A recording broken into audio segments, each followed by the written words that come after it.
Hello dear students, welcome to our class. ये आपकी 6th की बुक हिंदी, जिसका नेम है हिंदी सुरभि।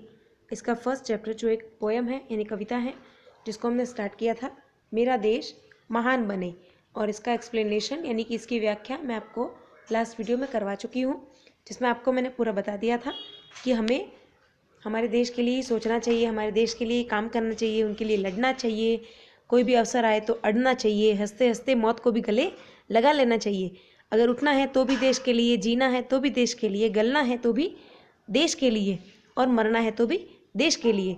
तन में मन में यही ध्यान हो कि भारत एक महिमावान देश बने। और रोज़ उषा जो होती है वो हंस के कहती है, रोज़ निशा हंसकर कहती है, माँ सृष्टि में वही स्वर्ग है, भागीरथी जहाँ बहती है। तो ये आपका हो गया था, और आपको मैंने इसके कठिन शब्दार्थ करवाए थे। और इसके आगे आज बारी है इसके अभ्यास कार्य की, यानी कि इसकी जो एक्सरसाइज है उनको करेंगे हम। देखिए, अभिव्यक्ति मूल्यांकन, श्रुत लेख उच्चारण, यानी कि आपको अगर आप स्कूल में होते तो टीचर आपको इसका श्रुत लेख करवाती, यानी आपको बोलते टीचर और आप लिखते। तो फर्स्ट मैं बोल रही हूँ, आप अपनी बुक में लिखिएगा, बुक पास में लेके बैठिएगा। हमेशा जब भी पढ़ते हैं, जिस भी सब्जेक्ट का आप वीडियो देख रहे हैं, वो बुक आपके पास होनी चाहिए, और हाथ में एक पेंसिल होनी चाहिए। पेन से आपकी बुक को नहीं बिगाड़ना है, आपको पेंसिल हाथ में रखनी है, और जो भी चीज़ आपको नोट करने लायक लगती है उनको नोट करना है। श्रेय, श्रेय यानी क्या होता है? उत्तम और श्रेष्ठ। फिर शुद्ध, मुस्कान, ध्येय, विधान, गुरुता, प्राणवान, महिमावान। ये आपको लिखने हैं, जैसे मैं बोल रही हूँ वैसे आपको भी रीड करना है इनको और फिर लिखना है। ओके, अब है मौखिक प्रश्न, यानी कि आपने जो भी ओरल है, ये क्वेश्चंस जो भी आपने इस चैप्टर में सीखा है, जो भी समझा है, उसके बेस पे आपको इनके आंसर्स देने हैं। कवि किसे महान बनाना चाहता है, यानी जो कवि है इस चैप्टर का, जो पोइट है, वो किसे महान बनाना चाहता है। तो आपने ये चैप्टर पढ़ के सीख ही लिया होगा। कवि हमारी धरती, हमारे देश, हमारे भारत को महान बनाना चाहता है। कवि देश के लिए जीने मरने की बात क्यों कह रहा है?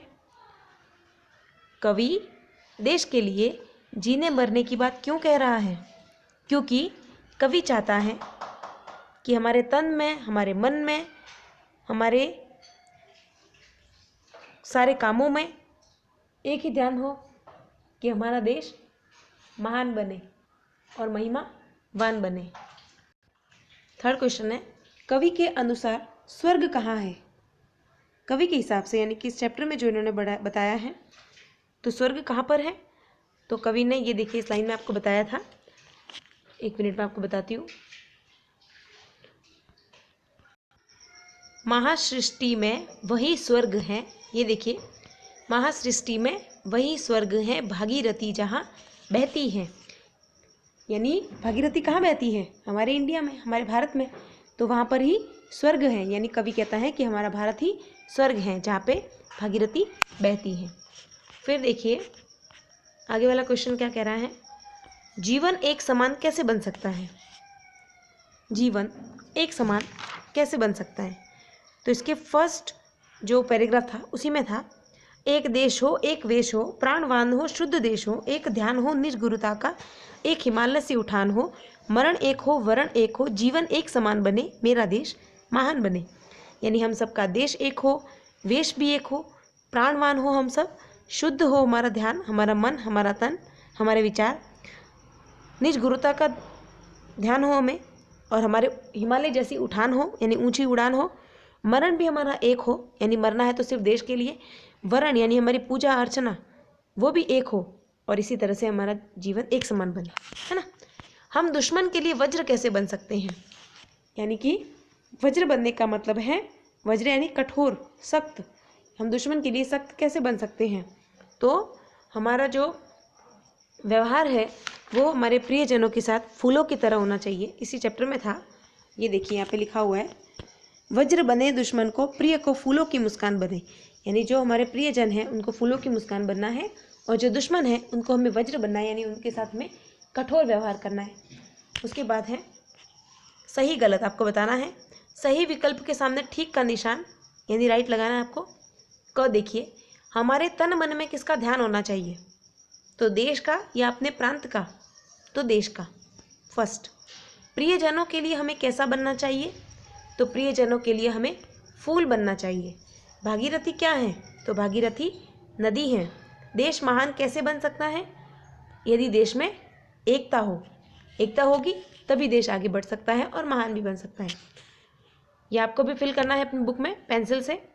कविता की वे 4 पंक्तियाँ बताओ जिनमें, कविता की ऐसी 4 पंक्ति बतानी है आपको जिसमें क तो बोला है कि देश के लिए जीने मरने की बात हो। अब देश के लिए जीने मरने की बात ये रही, देखिए यहाँ पे ये रही 4 पंक्तियाँ जिसमें जीने मरने की बात है। उठे देश के लिए उठे हम, जिए देश के लिए जिए हम, गले देश के लिए गले हम, मरे देश के लिए मरे हम, तन में मन में यही ध्यान हो, भारत महिमावान बने, मेरा देश महान बने। अब उसके बाद इसी का ख क्वेश्चन देखिए, देश के भौगोलिक स्वरूप का वर्णन। देश के भौगोलिक, भौगोलिक यानी इसकी भूगोल रूपी जो हमारा एरिया है उसका वर्णन, तो वो है यहाँ पे देखिए, रोज उषा हंसकर कहती है, रोज निशा हंसकर कहती है, महासृष्टि में वही स्वर्ग है, भागीरथी जहाँ बहती है, कोटि कोटि कलकल कंठों से ध्रुव भेदी नवगान बने, मेरा देश महान बने। तो ये आपको बता दिया मैंने कि किस पैराग्राफ में क्या आया है। एक्सरसाइज की पेज नंबर हमारा जो 3 है वो हो गया है। अभी बात करते हैं हम पेज नंबर 4 की। आइए देखते हैं इस पे क्या है। कविता की पंक्तियाँ पूरी कीजिए। कविता की पंक्तियों को हमें पूरा करना है। तो कविता की पंक्तियाँ हैं, खाली जगह लड़ने वाले हो, अवसर पर खाली जगह, हंसते हंसते खाली जगह मौत मसल कर, खाली जगह चढ़ने वाले हो, खाली जगह दुश्मन को, खाली जगह मुस्कान बने, मेरा देश खाली जगह। तो ये आपको पोएम में देख के पता चल गया होगा और आपने इतनी बार पढ़ा भी है तो आपको शायद मुंह पे भी याद होगा। अच्छी बात है अगर आपको मुंह पे याद है। तो मैंने इसको फिल कर लिया है, आप देख के फिल करिएगा तो पूरा बनेगा ये। सिंहों से लड़ने वाले हो, अवसर पर अड़ने वाले हो, हंसते हंसते मौत मसल कर आसमान पर चढ़ने वाले हो, वज्र बने दुश्मन को, प्रिय को फूलों की मुस्कान बने, और मेरा देश महान बने। ख, रोज खाली जगह कहती है, रोज खाली जगह कहती है, खाली जगह में वही स्वर्ग है, खाली जगह जहाँ बहती है, कोटि कोटि खाली जगह नवगान बने, मेरा खाली जगह बने। तो इसमें है, रोज उषा हंसकर कहती है, रोज निशा हंसकर कहती है, महासृष्टि में वही स्वर्ग है, भागीरथी जहाँ बहती है, कोटि कोटि कलकल कंठों से ध्रुव भेदी नवगान बने, और मेरा देश महान बने। हो गया। तो इस चैप्टर में मैंने आपको इसके एक्सरसाइज पेज नंबर 3 वाली कंप्लीट कराती है और पेज नंबर 4 का भी हमारा आधा हो गया है, और इसके लिखित प्रश्न, उसके बाद व्याख्या भी है, तो वो आपको अगले वीडियो में कराऊंगी। आप इसको अच्छे से करिएगा और आपका फर्स्ट यूनिट टेस्ट का सिलेबस भी टाइम पे आ ही जाएगा, जिसमें आपको चैप्टर 1 और चैप्टर 2 तैयार रखना है और इसी में से आपका पेपर बन के आएगा।